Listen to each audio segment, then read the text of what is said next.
Today we're doing the engine removal on the XC Falcon. As you guys would have seen from one of the last videos where we went to the Power Cruise at Queensland Raceway, we had a catastrophic failure where it left oil all down the front straight. So it'll be interesting to see. We're going to get it out, do a full teardown and show you guys exactly what happened. I didn't want to bore you guys with all the boring details, but we did undo the sump plug and I'll insert that video here.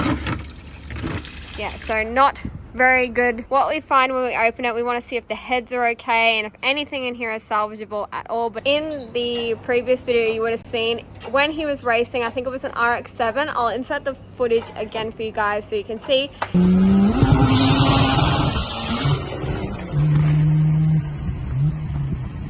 He spewed oil out along the entire front straight because he did put a small hole in his sump. So we do know something bad is going to be in here. It's just whether or not exactly how bad, because I put the phone camera to the sump and it looks like a bunch of things are snapped and broken. So we're not sure if it's rods, pistons and crank, anything like that. There's definitely something wrong with the block. So put your guesses in the comments below. What do you think happened? Those of you that are watching that typically follow my more JDM content, this is known as the 351 Cleveland engine. It is quite heavier, a bit heavier than my 1JZ. Combined with the gearbox, it is a C4 automatic gearbox behind this. So it is really scary when we jack this one up to the moon and get it to clear here, because we are quite tall off the ground at the moment. So it is quite scary. We won't be able to get the sump off on the engine stand because we'll have to do it on the crane, on a tire, on the ground or something, because something is seized in the motor and the converter. We can't spin the motor to get the converter bolts off, and some of the converter bolts are snapped. So already not looking good. But those of you that want to know why it failed so catastrophically, there's a little, or should I say big, G42 back here. So that would be why. I'm gonna jump under now and undo the gearbox cross member because it's annoying. Reeks of transmission oil under here. Ah. Golly. Speedo cable hole. Yeah. That's so nasty. Y'all could smell that. It smells disgusting. Clearance is coming up. We're trying to be environmental here. I feel like I'm fighting a losing battle with this.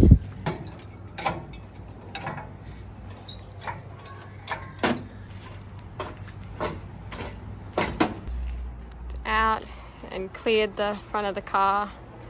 It's the next day now and we have the engine in the shed here, so it's a little bit more shady to work on.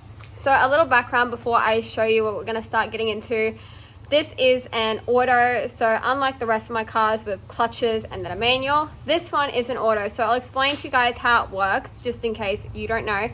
So there is the C4 gearbox, which is at the back, and then there is a converter, which, if you guys don't know, it's used to get the engine up to the stall speed that you want. So in this case, this is a 5,000 RPM converter, which is then bolted to a flex plate, which is, if you're a manual, a flywheel. And then the flex plate is bolted to the back of the crank. So you'll have the crank, the flex plate, the converter bolted to the flex plate, and then the gearbox. So I hope that helps you guys understand. Coming down into the motor, now that this will make more sense to you, this is the flex plate. And all this little stuff down in here, that would be where the converter bolt has snapped. So yeah, the converter bolts have snapped on some of the flex plate areas, as you can see here. It's one of them, and there is obviously a bolt from one of the snap threads. So we'll get into it, start pulling it down and see the damage. I find it so fascinating that we've got a hole in the sump, damage in the box area, not the box is fine, but in the box area, the starter motor area, the converter, the flywheel, well not flywheel, the flex plate. So the damage seems to be spread throughout the whole motor, so I really want to see what happens.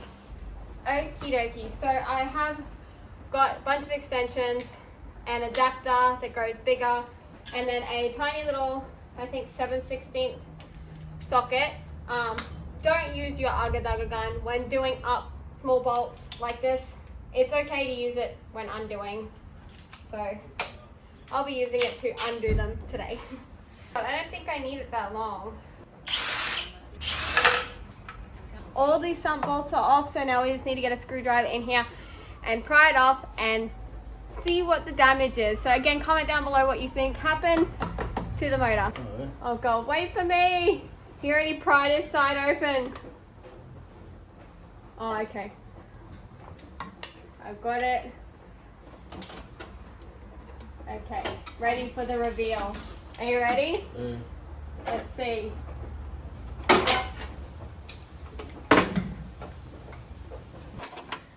So he's figured it out. What's it part of? The lifter. The lifter, yeah. He's like, I've seen that before. He's like, oh, that's my lifter. Oh no. That means the head is gonna be damaged. I know what that is. Yeah, the cam snap, not the crank. That is the cam. So the cam in these motors is in the middle of the motor. So it looks like the cam has snapped. And there's a bunch of damage to the crank weight as well. Why is the rod cap so munched up? So I just used my brain cell and figured out that that is where the rod is meant to be. So it's meant to go whoop down here. So it looks like the rod is, oh golly.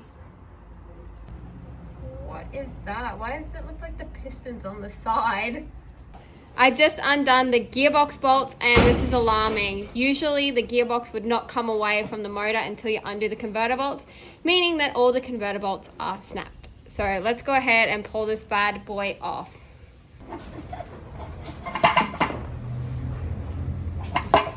So that is the converter. Should it just pull off now? Wait, what's that in there? That's the cam, guys.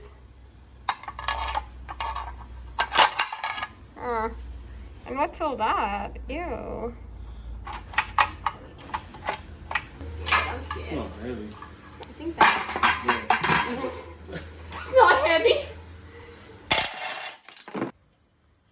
Wow. Look at all that. Oh. Gosh. Wow. Damn. I don't even know what this is. It's like melted and mushed. It's not even anything anymore. Like, what is that? And this is a weight of the converter weight. So that's come off. All lifter in here. Oh no, I cut myself. Guys, this stuff is actually really sharp. Like, I'm not even kidding. I didn't expect that to drop off either. Oh, it's also broken, so that's probably why it was so sharp. I don't think the push rods are meant to be that wobbly, hey. And I don't think they're meant to be down here, hey.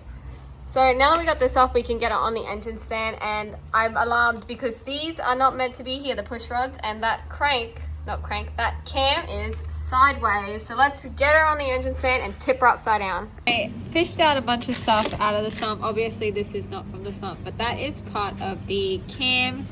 And then in here we have the cam retaining plate from like the front of the motor or something.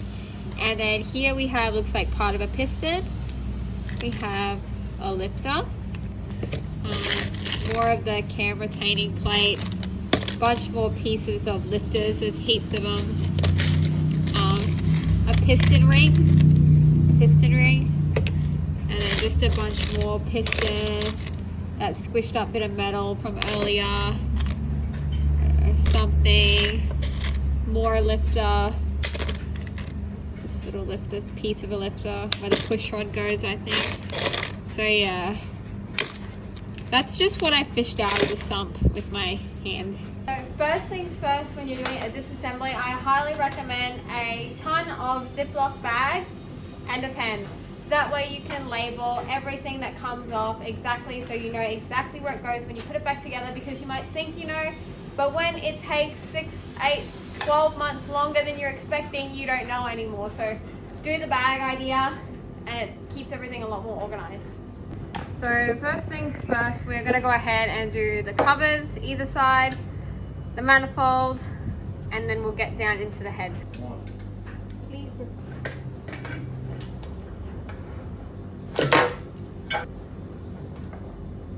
Got the manifold off, and this is what has happened.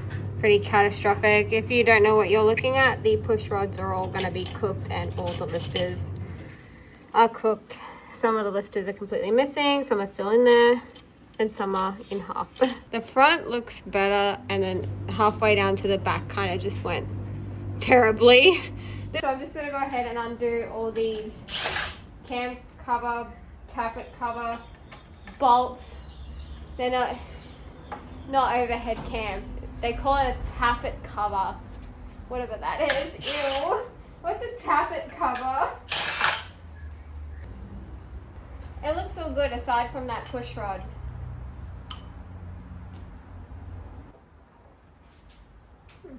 So that is the first cover we pulled off.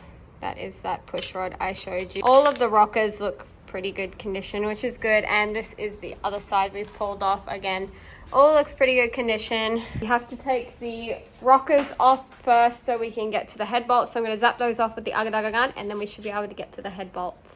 These are weird. You've got to like put an Allen key in them and then unlock them. Like you can't just undo them with your like tool. You have to put an Allen key in and then turn it. It's like a locking mechanism. I just pull out the push rods. They're like pencils. Get these off. They're going to be real tight. Oh, that was easy. I'm just going to loosen them all first. I didn't know that these are also head bolts, so I didn't undo them. And I was sitting there trying to pry the head off, so it's still got 4 bolts on it. Okay.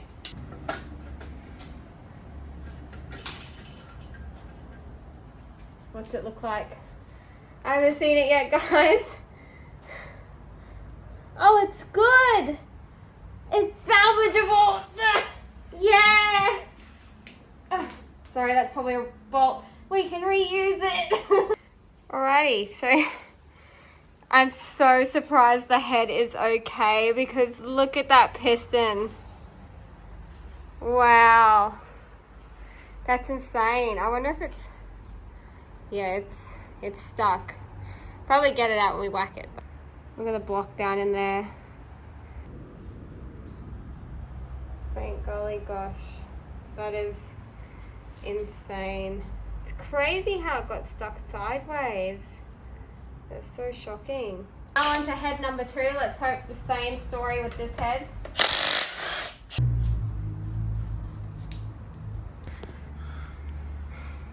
He just told me now that I need to undo this bolt. Oh, I ain't never worked on these before. I don't know. Need to undo this bolt. What model bolts the alternator straight in the head? Something wrong with Ford people. Okay, head reveal. Ready?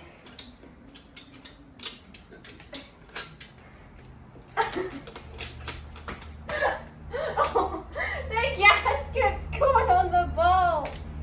And it's heavy. Using strength. I'm taking it with or without the gasket. Oh, head reveal. Is it good? Oh, great. Yay. The stupid gasket kept getting stuck on these stupid bolts. I couldn't get it off. There. I'm going to kick it down the street. So to put into perspective why we're so happy to salvage some parts, those heads complete are worth about $3,500 to $4,000. Those gold things or the roller rockers, they are worth about $1,600 to $1,800 each. The push rods, not so much. They are about $400, but they were sent over from America, so they were sentimental, but oh well, to the graveyard. And then lastly, the Dizzy, it's about, I don't know, $400, $450, something like that. So the expensive parts are good, thankfully. Well, look, the front 4 seem okay. There's not really any damage to report. Then it's when we get to these back 4. So as you can see, the crank has a lot of damage on the weights. And at the back here, the rods and pistons are still intact. So that, It bit me. That right there, I'll be careful this time, is where the rod would have gone. So the rod is completely obliterated, and this piston also down in here has a fair bit of damage. You'll have to wait till I pull it out to see, it won't focus. We're gonna go ahead and get the crank bolts out.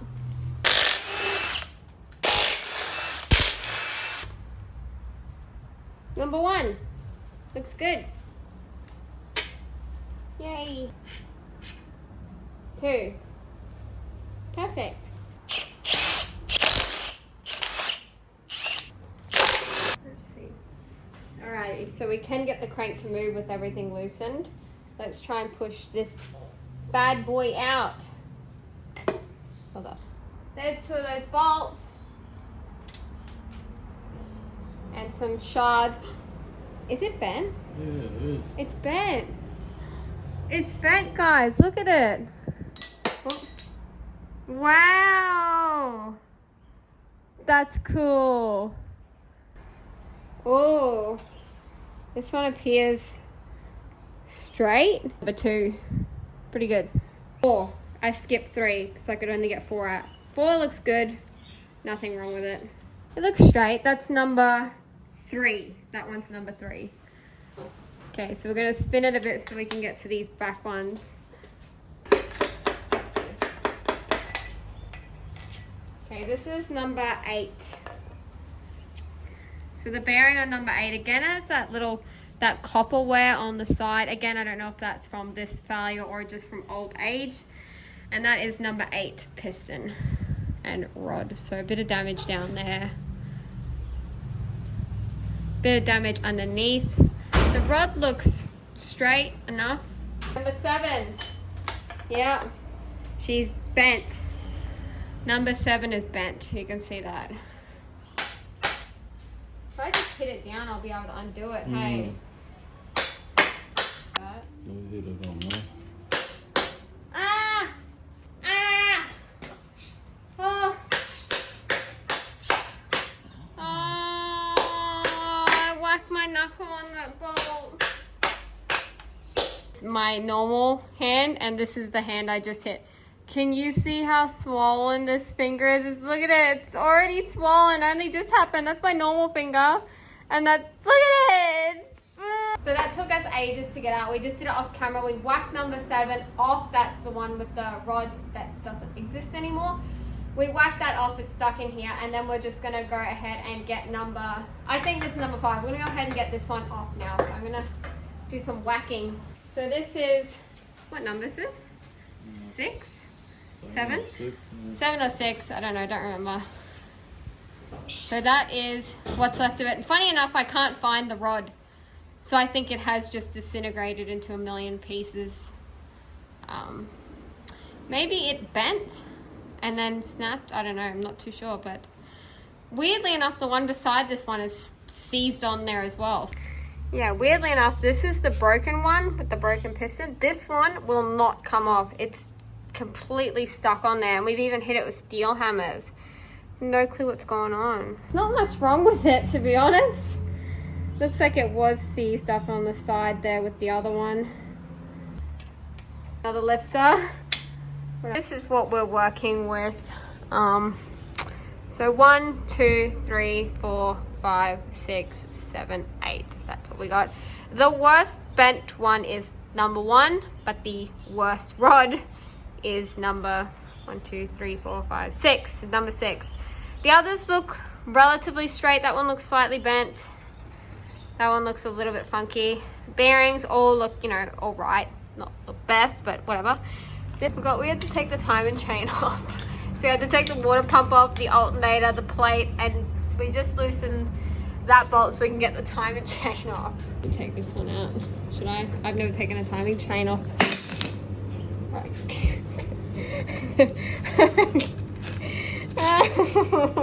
It's the handbag. Oh no, why do I keep dropping stuff today? I don't think he was going to reuse that anyway. There you go. Good job. There we go. Okay, so this is the inside. Again, this is the front. It's a bit chunky in places from where the metal has passed through. moving on to the next 2 cylinders. They look okay. Most of the damage starts from here. So yeah, we can grab this out. It's really prickly. It's another part of the cam. Another part of the cam. So it snapped it in more than one spot. Oh look. And another part of the cam. Okay, we'll come back to that in a minute. Really chunked up. Same again with this side. And where the cam sits at the back there, it's all chunked up. Now I want to whack this piston out so we can show you the state of the bore on this side. So we'll whack this out and come back. There's the other part of the rod. Wow, look at that. Now, the block. Where is it? It's on this. Oh, ew. Oh, ew. Okay. Alrighty, that's yeah, they're real thin bores, aren't they? I can't grab any of the stuff. Wow. Oh, look here. Look at how thin the bores are. Oh my gosh. That is the end of the video. That's everything fully torn down. Not exactly sure where we are going to go from here, engine-wise, setup-wise. But this is a bucket full of the little bits and pieces that we've kept that, you know, we'll keep as souvenirs. Let's not forget our can pieces. I think this is also really awesome. So we'll be keeping this as well as that bent rod. But let me know what you think in the comments, and if you thought it would be this bad, or if you guessed it would be this bad. But thank you guys so much for watching, and I'll look forward to seeing you guys in my next video, which is where we're going drifting.